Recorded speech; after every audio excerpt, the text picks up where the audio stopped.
بسم اللہ الرحمن الرحیم والصلاة والسلام علی رسول اللہ وعلی آلہ وصحبہ اجمعین۔ حضرت ناظرین و سامعین کرام، السلام علیکم ورحمۃ اللہ وبرکاتہ۔ حضرت زید بن حارثہ رضی اللہ عنہ، قرآن پاک میں نام کے ساتھ کسی صحابی مبارک کا ذکر نہیں آیا۔ حضرت سیدنا زید بن حارثہ وہ واحد صحابی رسول ہیں جن کا نام قرآن پاک میں صریحاً موجود ہے۔ حضرت سیدنا زید بن حارثہ ایک بہادر اور مجاہد شخصیت تھے۔ غلاموں میں سب سے پہلے آپ نے ہی اسلام قبول کیا۔ آپ کو بچپن میں اغوا کر کے غلام بنا لیا گیا تھا۔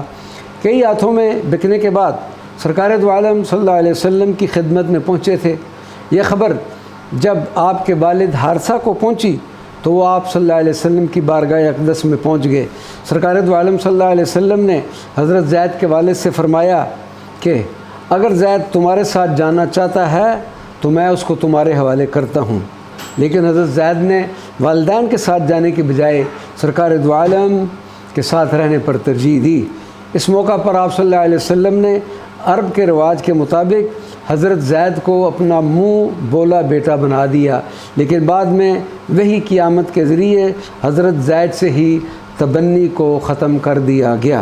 سرکار دو عالم صلی اللہ علیہ وسلم نے نبوت کا اعلان فرمایا تو سیدنا ابو بکر صدیق، سیدنا علی کرم اللہ وجہہ اور سیدت خدیجہ رضی اللہ تعالی عنہا کے بعد آپ رضی اللہ عنہ چوتھے شخص تھے جو ایمان لائے۔ حضرت صلی اللہ علیہ وسلم کے سفر طائف میں حضرت سیدنا زید بن حارثہ آپ کے ہمراہ تھے۔ جب وہاں کے کچھ ناعاقبت اندیشوں نے آپ صلی اللہ علیہ وسلم پر سنگ باری کی تو حضرت زید بن حارثہ نے یہ پتھر اپنے جسم پر روکے۔ جنگ موتا میں حضرت سیدنا زید بن حارثہ مسلم افواج کے کمانڈر تھے۔ آپ نے بہادری سے لڑتے ہوئے جام شہادت نوش فرمایا۔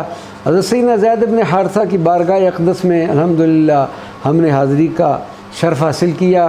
اپنے احباب کے ہمراہ مختصر محفل نعت منعقد کی، آپ کے فیوزات و برکات کے متمنی ہوئے اور دعا کے بعد سیدنا جعفر بن ابی طالب کے مزار مبارک کی جانب روانہ ہوئے۔ وما علینا الا البلاغ المبین۔